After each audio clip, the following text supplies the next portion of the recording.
All set, Caleb. Do you want to kind of just kick off just a little bit more about who you guys are and who you serve? Yeah, definitely. Thank you. Again, so hi, everyone. My name's Caleb Alford. I'm here with Zachary Godfrey. He's our outreach coordinator, and I'm our director of community services here at the ARC of the Capital area located in Austin, Texas. Again, thank you to the Consolidated Planning Group for having us. We're a nonprofit that operates out of Austin and serves 17 surrounding counties. We provide a lot of direct services as well as the largest class provider in the state of Texas. We're very excited to be here. I did put a survey in the chat box. If you guys can please take a moment to fill that out, we would really appreciate it. One last thing I want to bring up too is part of our programming is that we do outreach in the community. So if you know of any agencies that are just needing some more outreach opportunities, just kind of what they do here at Consolidated Planning Group, we're happy to do some webinars with you guys too, and just tell people about our services, because that's our goal, is to help Central Texans as much as possible. So thank you again for having us, and we look forward to presenting with you guys today. Thanks, Caleb. It's always certainly always a pleasure. The word outreach, and I know we've got a lot of things to cover today, but that's such a broad term. Can you just give us a little bit more details of like what does that even mean as far as what you guys do in your community outreach, and what kind of services people can get, or information that they can get from your organization? Can you share just a little bit more about that? Yeah, totally. Thank you. That's a good point. Yeah, so our outreach is pretty broad. What we kind of do is we do things like this where we just generally help the community, educate them on different things like disability services in the state of Texas, especially with how we all know this is an animal to tackle. So we just kind of help people navigate those services. That's one part of our outreach. Another part is we do tell community agencies about our services that we offer here at the ARC, including our day programming and our case management services. Currently, we're actually going to be expanding our day programming to about 8 locations within the next year or so. Right now, we only have 1, so we're going to be all throughout the Austin area. We'll be moving to 1 location near the Capitol building and another one in Hutto. And so we do a lot of outreach for that, and 18+ programming and other agencies, just telling them about our day programs and what we offer. I'm a little biased, but I say it's one of the best in Central Texas. We really try our best, and they're great. So really just telling people about the services we offer, and really just getting them connected to necessary resources, because it's just so hard to navigate it alone sometimes. We also do art advocacy too. So just educating families and individuals on their rights as a person in special education as well. So Caleb, that is one thing that comes up a lot is, problems, in the school with the IEPs, the art process, things like that.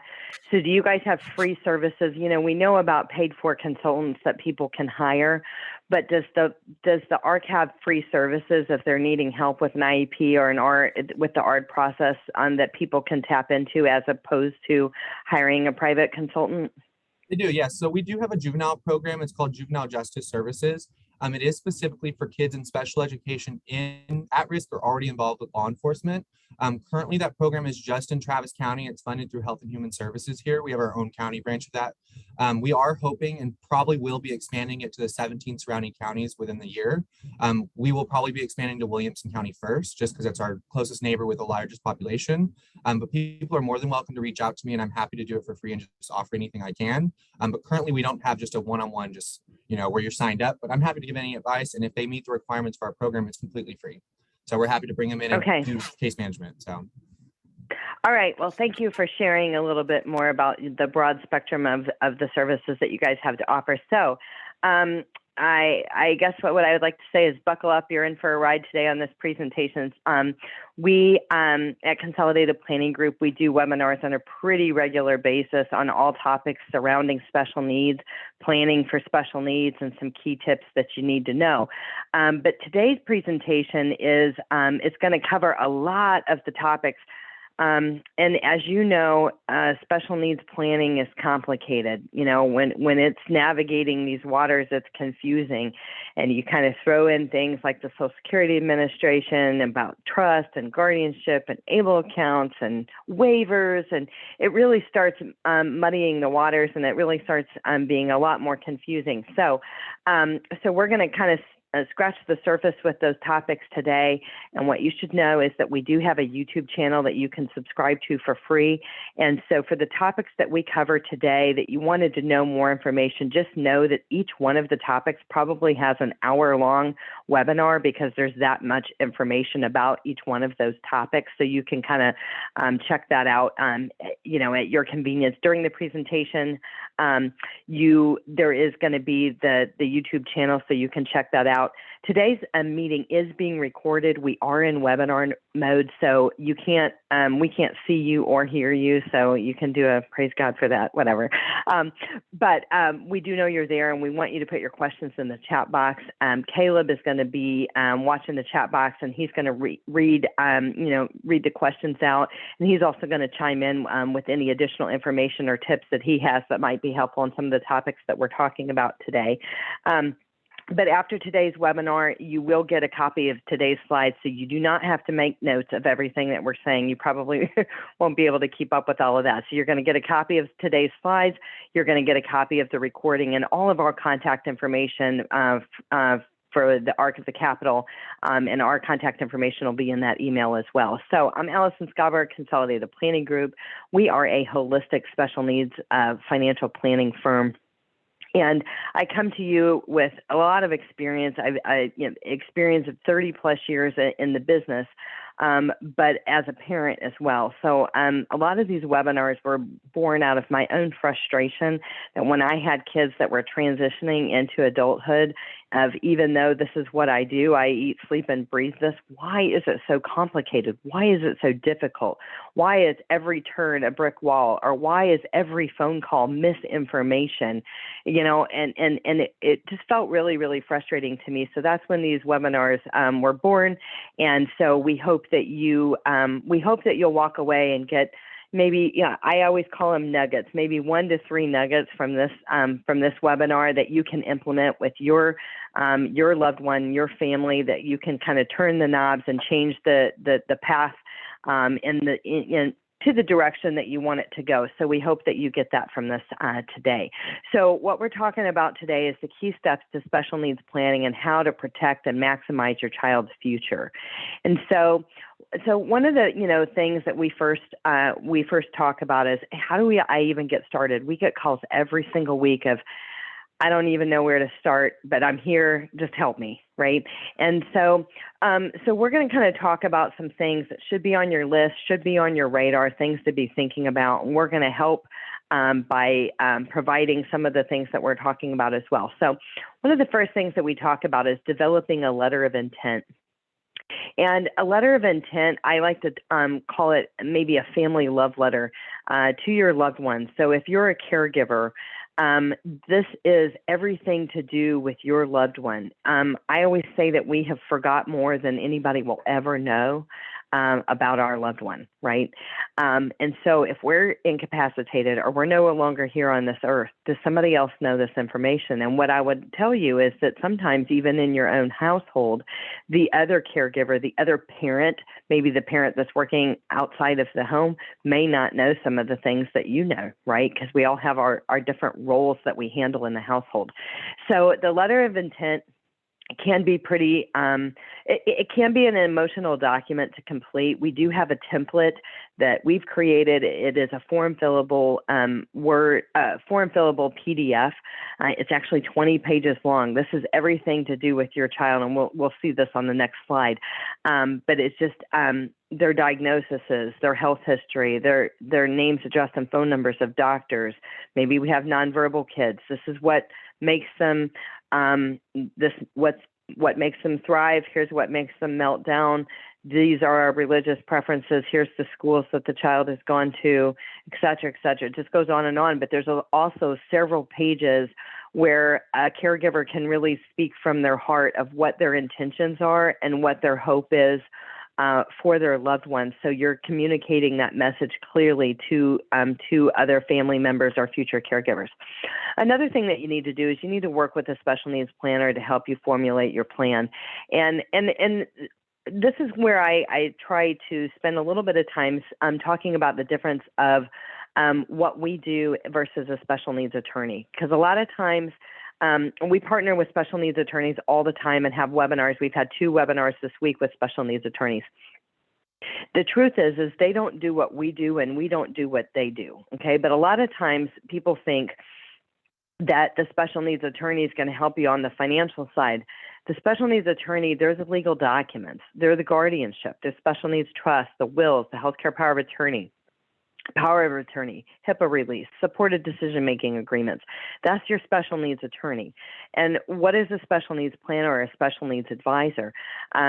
So we're the money, okay? So you can have a special needs trust, but the trust isn't worth the paper that it's written on if we don't have funding for the trust in the future, right? It doesn't have to be funded right now, but funding for the future.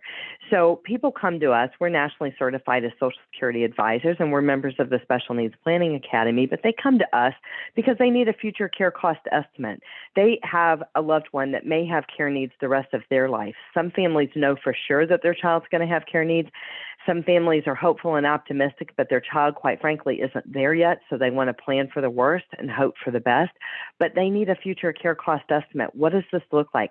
How do we plan for the financial future of our loved one when we're gone or no longer able to provide care for the child, physically?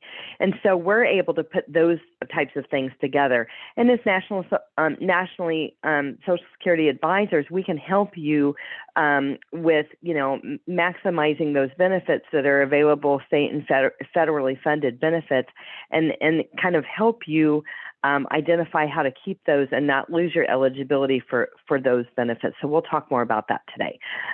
So we want you to gather all the planning documents. These are things that you've done so far. There's no reining on any good planning that you've done so far. These are benefits that maybe you have through work. It could be group health plans, group life, disability. It could be 401ks, 403bs, old pension plans. It could be life insurance that you have purchased outside of your employers. It could be any wills or trust, Social Security statements, and full earnings records. These are examples of the planning documents that you're going to need to pull together. But we want you to think about your vision of how you hope things will look for both you and your special needs child. And I can't emphasize that enough.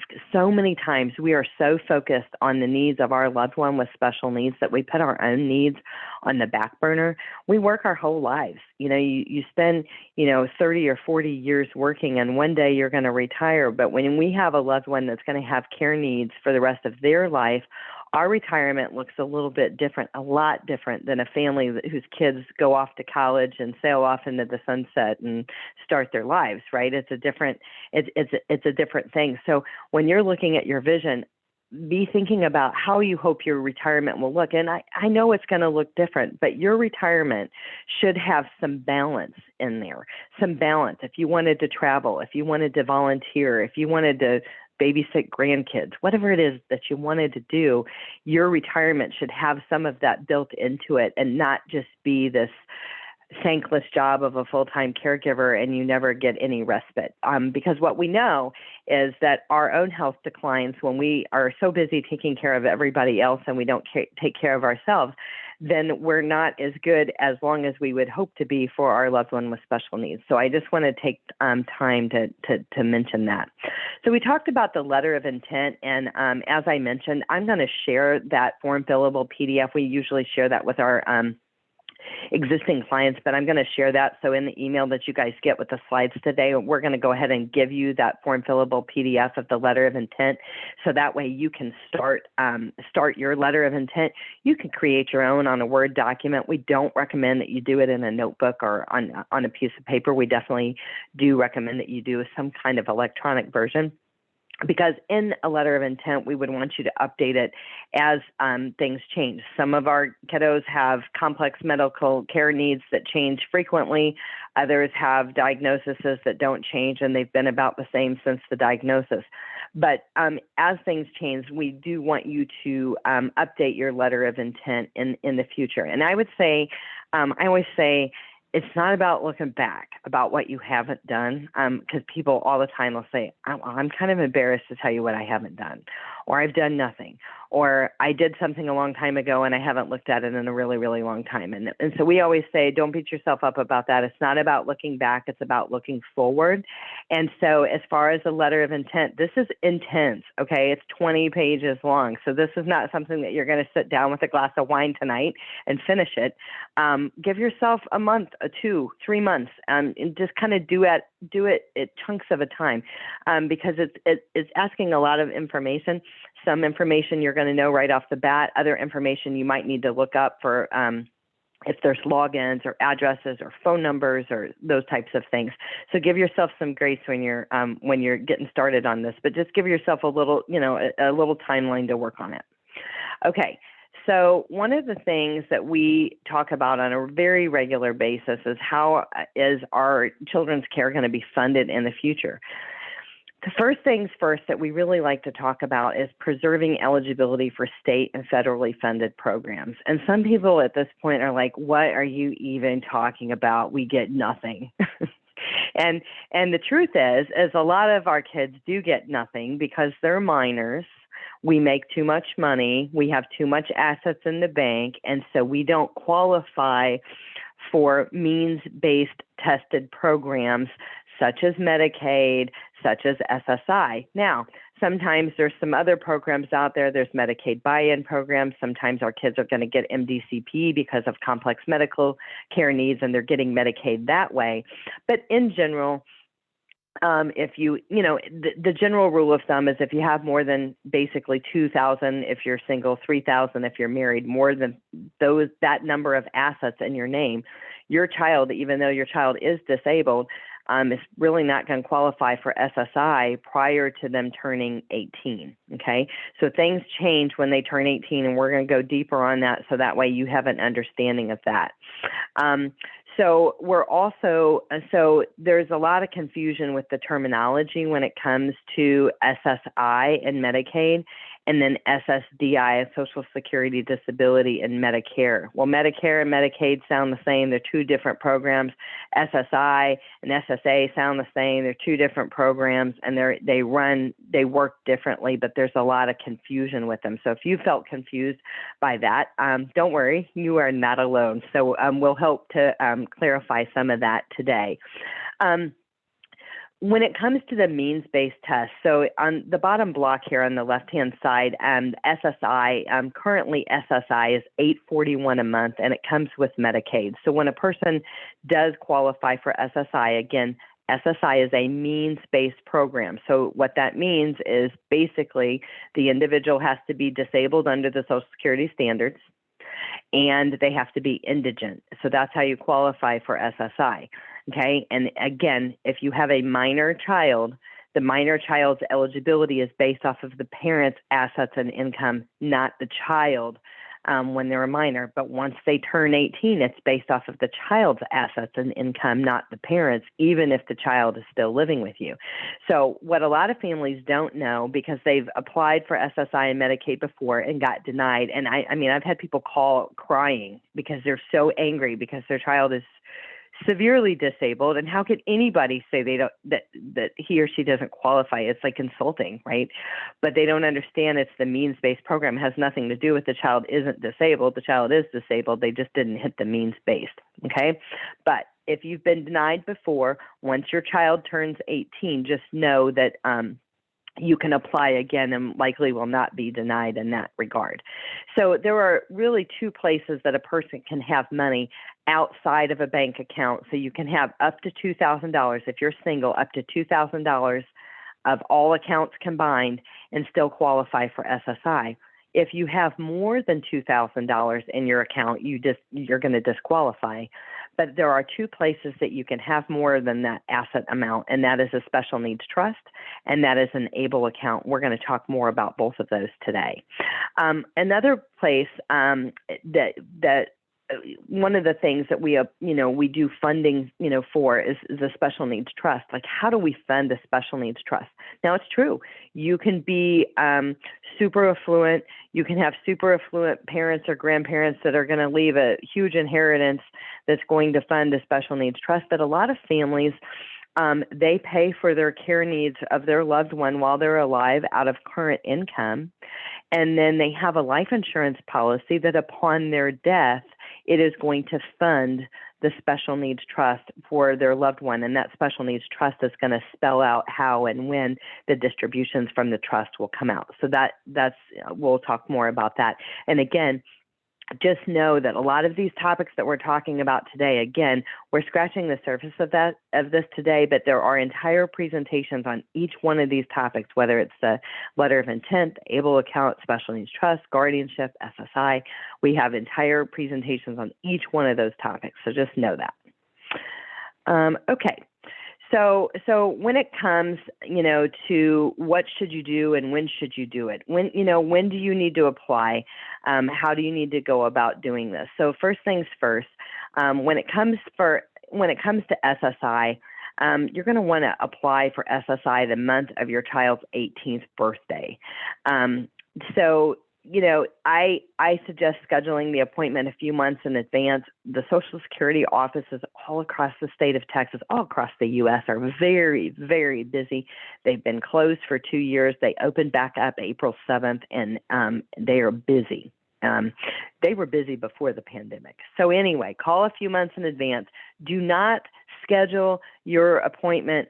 I suggest scheduling the appointment for the day after they turn 18, somewhere close to the day after, because we have seen, it is true it's for the month that they turn 18, but we have seen where people had their appointment like a few days before that 18th birthday, and then they took into consideration the parent's income and assets, and it was denied, and you had to start the whole process over again. So just be aware of that. You want to have evidence that demonstrates that the child's disability began before age 22 to qualify as a disabled adult child. For 40 years, the Social Security Administration has used the term disabled adult child and the acronym DAC. And then in the last couple of years, they've changed that term to Childhood Disability Benefits, or CDB. Well, so we'll talk more about that. Just know that DAC and CDB are the same things. Sometimes you call the Social Security Administration and you get people that have been there for a really long time. They still call it DAC. They refuse to convert over to the CDB. And then other people only call it CDB. And the people are confused that call because all they've ever heard it called is DAC, but it's the same thing. You're going to want to gather, as you're getting ready for your Social Security, your SSI application, you're going to want to gather medical history, the physician's name, address, phone number, diagnosis history, medications. And the medications, you don't have to have the dosages, but you do need to know what they are for. I recommend chatting with your PCP first and reviewing their records, and the conversation kind of goes like this. Little Johnny's turning 18. We're going to be applying for SSI and Medicaid, and I understand that they're going to request your medical records.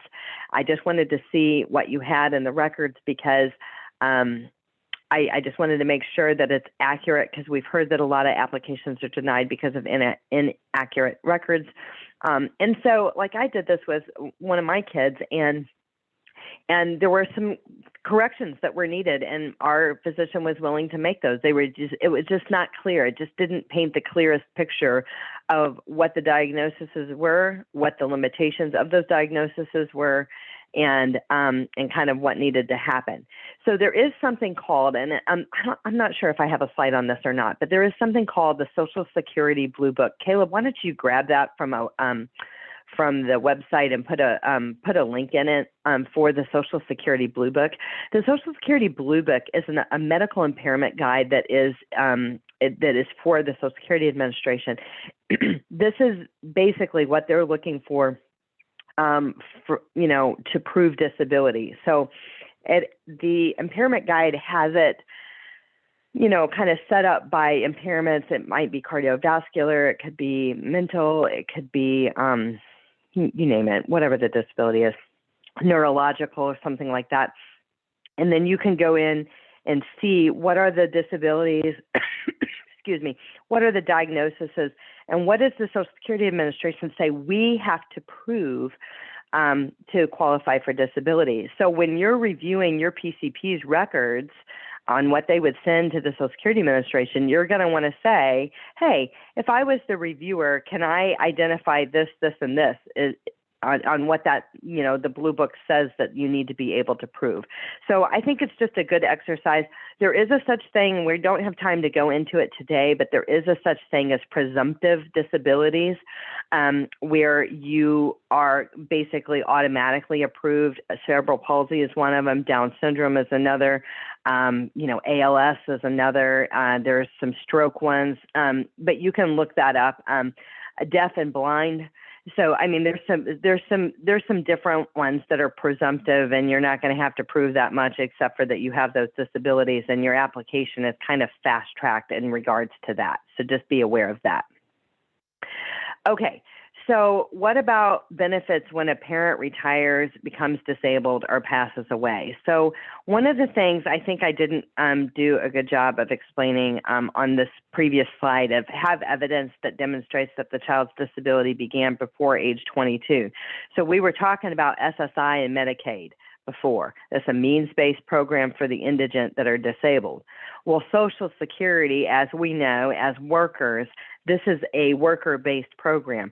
We pay in. We have working quarters. We have so many quarters that, we pay in, and we're getting credits. We're kind of stocking the pond so later when we retire that we can turn on our Social Security retirement. Well, a lot of our kids aren't going to go to work, right? So if they don't go to work, they never pay into the Social Security system. So one could say, well, if you don't pay into the system, then you don't get Social Security retirement in the future. And that's true, right? But the Social Security Administration basically has a program that if our kids' disability started prior to age 22, then our children are eligible to kind of hang on to our shirt tails under our Social Security record. So they will be able later, when a parent either retires through Social Security or becomes disabled through the Social Security Administration, your disabled adult child whose disability started prior to age 22 will be eligible for 50% of your amount. So in that example, if a parent's amount is, let's just make it easy math. If a parent's monthly Social Security retirement is $3,000. If you have a disabled adult child, when you turn on your Social Security benefits, your child is going to move over from SSI to SSDI, and they're going to be eligible for $1,500, 50% of your record. Your amount is not reduced. Okay. Once they switch over, so this is going to continue as long as the either disabled adult child or minor child that are not disabled continue to be minors, or if the disabled adult child continues to be disabled, and as long as the parent lives. Upon the parent's death, if we have a disabled adult child or a child that is now qualified for childhood disability benefits, CDB as they call them now, that benefit amount goes to 75%. So that $1,500 is going to be increased to 75% of the parent's amount, which was $3,000. So what you need to be aware of this, number one, what I want to say as Social Security advisors, we have a specialized software that helps us calculate all of this. We take into the parents' Social Security statements, their full earnings records, and we can actually, that software will actually tell families exactly how and when to pull the trigger on your Social Security to maximize benefits. It takes into consideration if you have more than one special needs child. It also takes into consideration if you have a spouse that maybe has not worked or that would be drawing off of a spouse's record. So just be aware of that, and also be aware that there are family maxims for the household, and our software is going to take that into consideration. And what you should know, I find this interesting, at the Social Security Administration, they are order takers. They are busy.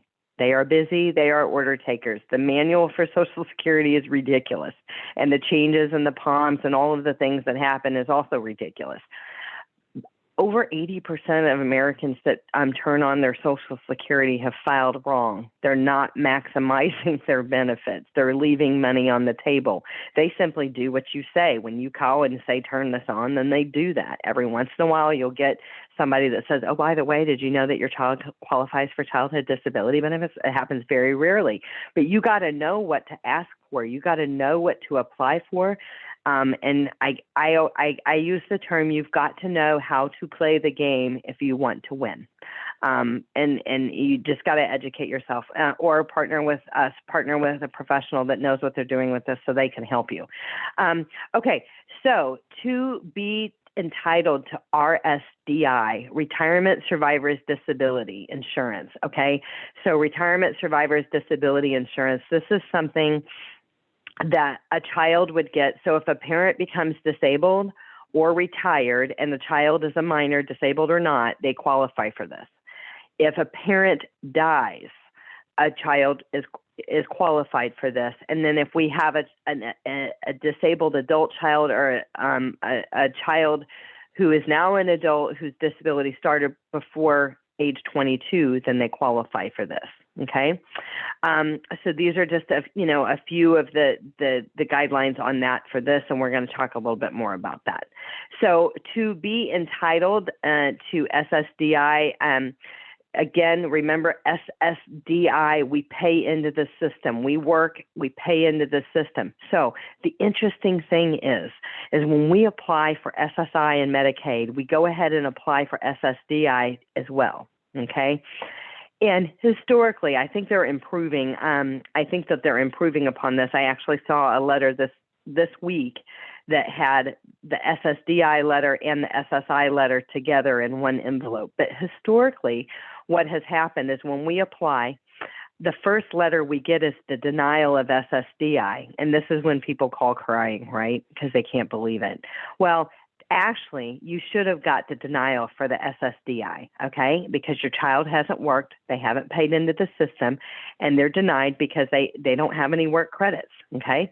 So that's the normal denial letter that you should be receiving. But what that letter does not tell you is, oh, by the way, you're going to be getting a separate letter for SSI and Medicaid letting you know what the status of that application is. They don't tell you that. You just think you're denied for everything. And the letters look similar. You have to pay attention to the top of the letter because one will say supplemental security income and the other one will say Social Security disability income. And they look, but the font, it looks exactly the same if you look at it close, and you almost can't even tell the difference.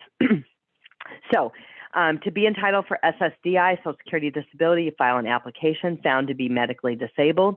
You're fully insured. You've paid into the system, is an insured for disability status, and is not working or working but countable earned income is less than the substantial gainful amount. And right now for 2022, the substantial gainful amount is $1,350.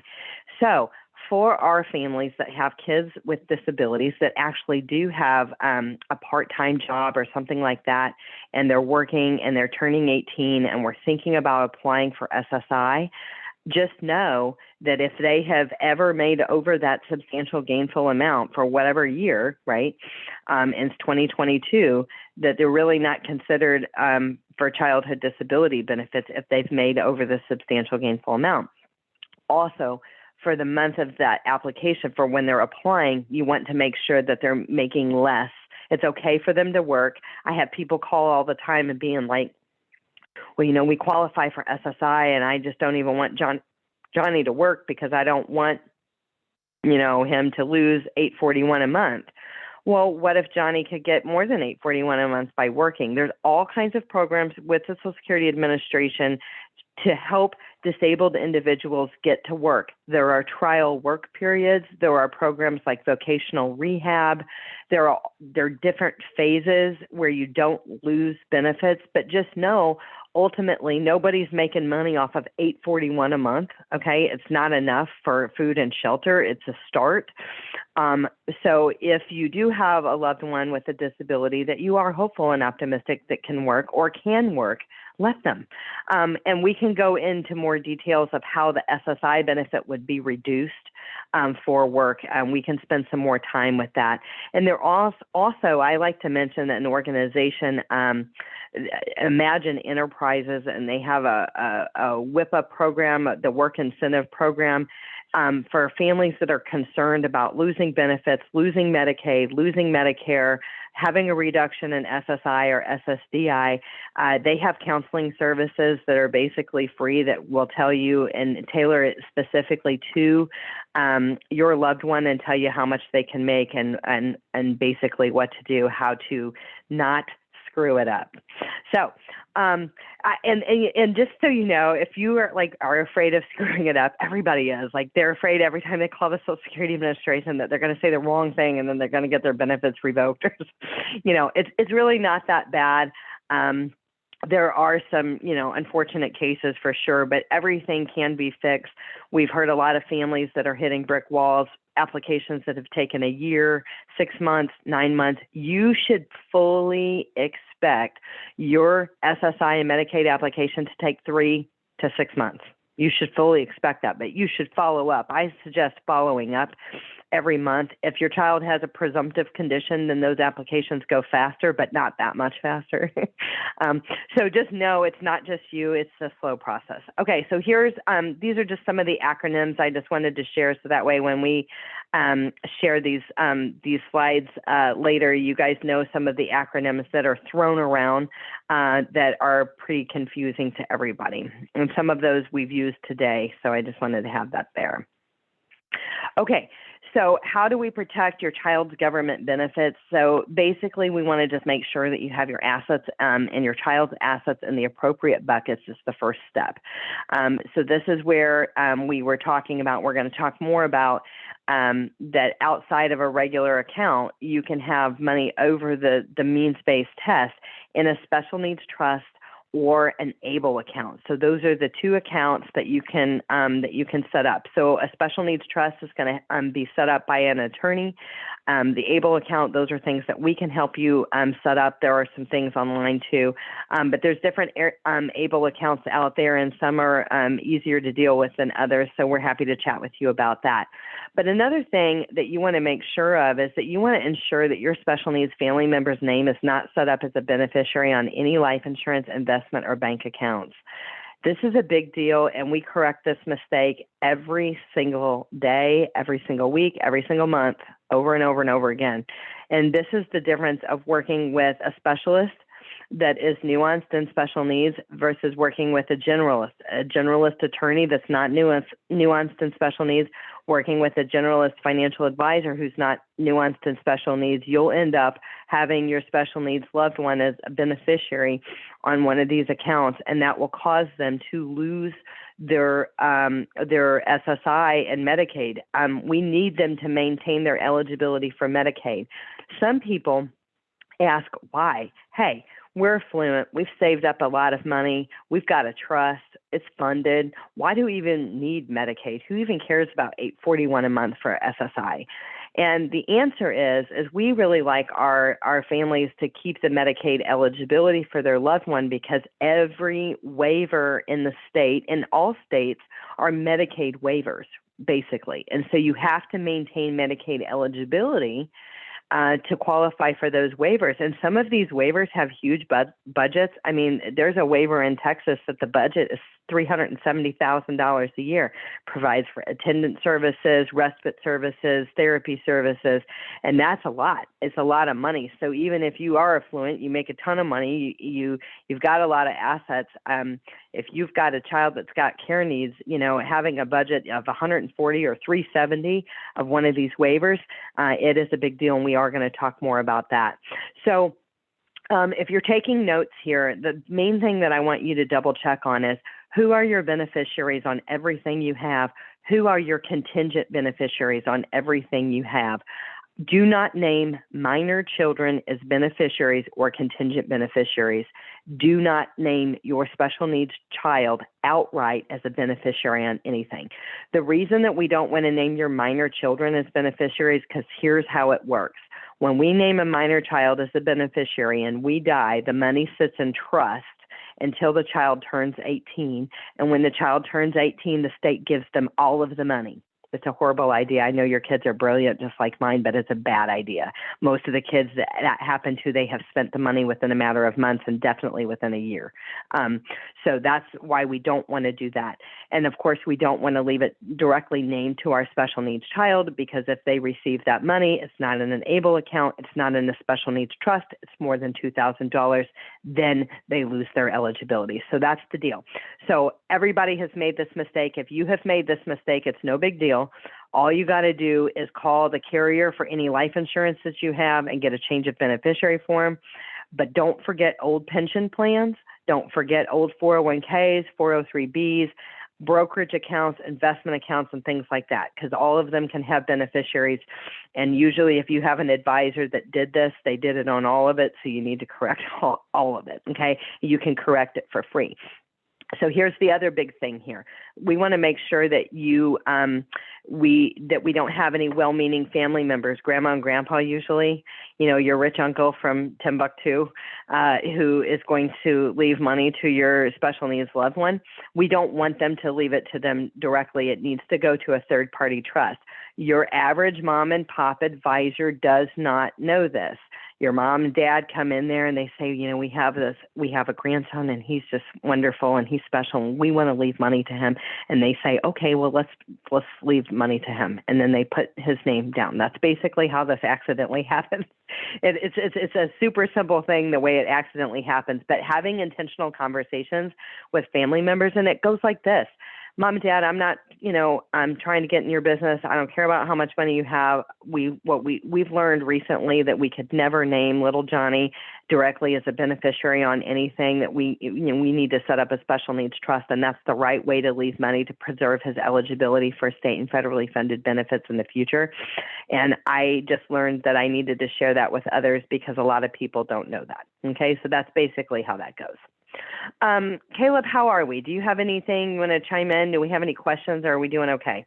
Yeah, we're doing good. I didn't see any questions yet. I am about to put in our survey at the end, just so I know we're getting closer to the end of the time. So I'm going to put that in. I did want to touch on one quick tip too, is when you're applying for SSI, when your child is turning 18, make sure that you're charging your child rent in some capacity, because something we've been seeing a lot lately is a lot of our families are getting only $500 and something in rent. And it's because the Social Security is seeing that as an in-kind donation to the family or to the child. So they're deducting that from their total amount that they would get monthly. So just make sure you're charging your child rent in some capacity to get the full allotted amount. Yeah, thank you for that, Caleb. That's exactly right. So if you're getting SSI and you're not getting $841 a month, you're getting $561. You're getting a 1/3 reduction for them not paying rent. You can have a simple rent agreement saying that they're paying $500 a month, and each month when they get paid, you move $500 from their account to your account, or you can move $500 from their account to an ABLE account or to the special needs trust. Doesn't matter. But if you show that they're paying rent, then you will get moved up to the $841 a month from the $561. So that is a very, very good point. So one of the things that comes up all the time on that, Caleb, is the difference between fair share and rent. I'm a fan of the rent agreement because the rent agreement is less of a pain. Okay. To just say it's $500 a month. This is what I'm charging them. And so what if you have to say that you're getting $500 a month rent on your taxes? Who cares? The fair share agreement, a lot of times the Social Security Administration tries to steer people into the fair share agreement. And what the fair share agreement is rent or mortgage, food, utilities added together for the month, divided by the number of people in the household. Well, if you have high expenses, then the math doesn't work, right? Not to mention, it's laborious to pull all of that ridiculous stuff together to show them what you're required to do. And then they come back to you from time to time and want you to keep showing that. So you can do whatever you want. If you do the fair share agreement, you don't have to report it on your taxes technically. And I'm not a CPA. Talk to your CPA about this. But technically, if you're charging rent, then you would put that rental income on your taxes, so you can chat about that. So when do I need a special needs trust and guardianship? And again, the special needs trust is going to provide for future care needs of our loved one when we're no longer here. Sometimes it provides while we are here. And so setting up a special needs trust is a good thing if there's money outside of the $2,000. And then also when we were talking about the ABLE account, because one question that always comes up, Caleb, is why do I need a special needs trust and why do I need an ABLE account? And it's this rent deal that matters. Okay, because I hear people tell people incorrectly all the time that you cannot pay rent out of a special needs trust, and that isn't true. You can pay rent out of a special needs trust. However, if you pay the rent out of a special needs trust, there will be a 1/3 reduction to the SSI. Okay, so you can pay rent. You can pay for food and shelter out of the special needs trust, but there will be that reduction. The beauty of the ABLE account is the money in the ABLE account grows tax-free, and distributions are tax-free as long as they're used for a qualified expense, which we're going to talk about in a minute. But you can pay for rent out of an ABLE account without a 1/3 reduction to SSI. So that's kind of the reason behind it. So as far as guardianship, you can start the guardianship process 6 months prior to the child turning 18. Guardianship is not for everyone. There are alternatives to guardianship. We have webinars on all of this. We had one yesterday, I believe, on this. So there's guardianship, which takes away all of their rights. There's partial guardianship, which will take away some of their rights, but they will retain some of their rights. Like they could drive, they could have their driver's license with partial guardianship. Then there's a such thing as power of attorney, healthcare power of attorney, supported decision-making agreement. And so what I want to tell you on this is just work with a qualified attorney on this. You don't have to know what you want when you go to them. You need to know about your child, what their functionality is, what their intellectual disabilities are, maybe what their IQ is. The qualified professional is going to help lead you in the right direction. The state of Texas, the general rule, law, and I'm paraphrasing here, is basically the least restrictive, most appropriate for the ward is the ugly term that they use in the state, the ward, is so least restrictive, most appropriate. So you can't just get guardianship because you want it. It has to be the most appropriate, path forward for the individual. And so as always, just like, we say on the financial side and the legal side, work with a qualified attorney to prepare these documents. We've got referrals for qualified attorneys all across the state of Texas that we know are good. We know they're honest. We know they're very nuanced and special needs. Don't go to a generalist attorney for your specialized situation is the best advice I can give, because every week we see documents that were completed, and it's not that your attorney is not smart. Maybe it's your brother, maybe it's your neighbor or whatever. They're just not nuanced in special needs. They all went to law school. They're all highly intelligent, but they're nuanced in various sections of the law. And because your situation is so specialized, we think it's very important to work with an attorney that's specialized in that area of the law. And what we see is when you don't, you end up paying twice. So you pay the first guy to do it wrong, and then you pay the second person to do it right, to fix it, right? So I think that is just an important thing to note. Okay. Allison, I wanted to jump in real quick too, if that's okay. Sure. I wanted to remind everyone, I don't know if everyone has known about our programs too that we have. We do offer a low-cost guardianship program for Travis County residents. For those 250% or below the federal poverty level, the total cost of the program is $200. And we walk them through the full thing in a cohort-style 6-month process. And at the end, of the families that officially attend and make it through the program get guardianship after the 6 months. And typically, it only costs them $200 to do the full thing. So just for anyone in Travis County who would like to know about that. And that is an awesome thing, and super cheap and way cheaper than what it costs to get guardianship. I would say $3,500 to $5,000 is a good range, of what we've seen, and it's all across the board. All attorneys charge differently. If it's not contested, it's less. If it's contested, it's more. Every situation is a little bit different. But another program that I'm aware of that has free guardianship is Galveston. Galveston County has a free program that is funded by the county. So you have to live in that county. You can't just randomly go to Galveston and get your free guardianship. But if we happen to have anybody in from that county, I just wanted to let you know. So I think that attorney told us, Allison, I think we're the only two, Galveston and Travis. I think we're the only two with low cost to no cost guardianship. There are other programs, Disability Rights Texas, and then there's other like legal aid societies. But what we have historically heard from them They're slow. They have a long waiting list, and I call it the slow boat to China to get it done. And so if you really need to get it done, you may want to look at other alternatives. So it's not that they do a bad job. They're just pretty busy. All right. So an ABLE account, I'm going to just give you kind of quick, fast, and in a hurry. To open an ABLE account, the individual with disability had to start prior to age 26. They increase the contributions that you can put in annually. You can put up to $16,000 a year annually into an ABLE account. If the account owner, which is the person with the disability, is working, they can have an additional, they can put an additional $12,880 into the ABLE account. These are 2022 numbers. You never, ever, ever want your ABLE account to go over $100,000. If it goes over $100,000, boom, it's counted against you for SSI and Medicaid purposes. You lose benefits is basically how that does. So there is a Medicaid payback on an ABLE account, so you should just be aware of if the individual passes away, there is a Medicaid payback. So if your loved one is getting Medicaid benefits, there's a formula, and it's too much to get into, but you can Google that. And good luck with figuring it out even when you do Google it, because it's not really that clear. But there is a formula of how the payback happens.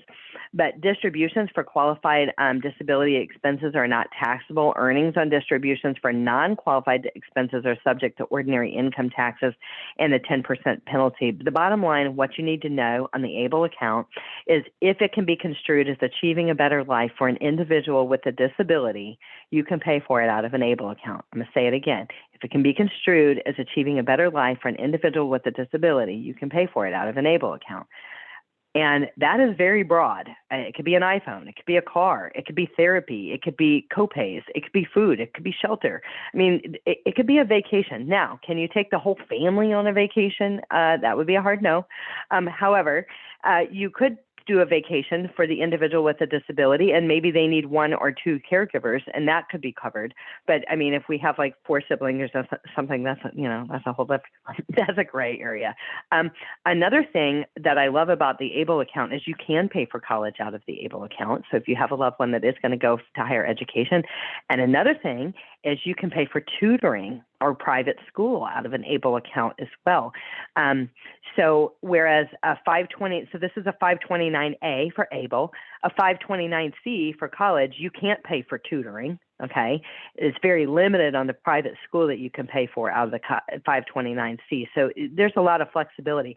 If you have a 529C for college for your loved one, you can convert it to a 529A, $16,000 a year, and an additional $12,880 if they are working. And that might be a good path, or maybe a combination of the two, and we can help with that. Okay, so, and we kind of hit on this. Let me go back one more. Click crazy items that an ABLE account can pay for. So financial management services, we talked about guardianship, special needs trust, so legal expenses, those are things, personal support services, technology, education and training, and transportation. So these are things that they can pay for. So this looks like a more extensive list, and I think it's just deceptive the way the slide is set up, honestly. But these are things that a special needs trust can pay for. And so you can buy a house outright. You can buy real property, but again, there would be a 1/3 reduction for paying for rent or mortgage payments out of a special needs trust for SSI. And then the other thing that I want to mention to you that we have found interesting is, so if we have kids that our plan or our future, or maybe they're already there in a residential living facility such as Marbridge or Brookwood or Daymark Living, 29 acres. There's a whole bunch of them all across the state. We have lists for that if you're interested, by the way. They all bill differently. So if it's billed as food and shelter, then, it kind of depends on how it would be paid for, whether you should pay for it out of an ABLE account or pay for it out of a special needs trust. And that's going to be individualized to each one of those facilities and how they label the cost of the living expense. So I just want you to know that that's getting in the weeds, but we've definitely seen that with some of our families, and so we want you to know that. So again, the examples of things special needs trust cannot pay for is the rent or the mortgage payments without a 1/3 reduction to the SSI. And basically, again, SSI is really designed to pay for food and shelter. Okay. Allison, Do we have a question? Sorry, we did have a question. Someone reached out asking if you can email them the residential living facilities list. Yes, if you'll, yeah, I think what we could do, we could maybe attach that in today's, in the email that we're going to send out to everybody. But one thing I wanted to mention to you is on June 22nd, next week, we have a residential living panel, and this is going to be awesome. Consider it speed dating with, a lot of facilities in the state of Texas. They're going to say who we are, who we serve, where we're located, how much we cost, are we on a waiting list? They all get like three or 4 minutes. So it's just going to be a real quick about each one of them. So ideally, in the scope of an hour, you'll be able to say, that's one I'd like to look further into. I'd like to go tour that one. I want to call them, instead of spending 6 hours doing all the research yourself. So that's next week. We haven't done that one in over a year, I don't think. So next week on June 22nd from 12 to 1, we're going to be doing that. We already have a ton of people signed up for that because the needs are real. And some of these programs have day programs and transition programs. It's not just residential. So be sure to sign up for that one. Okay.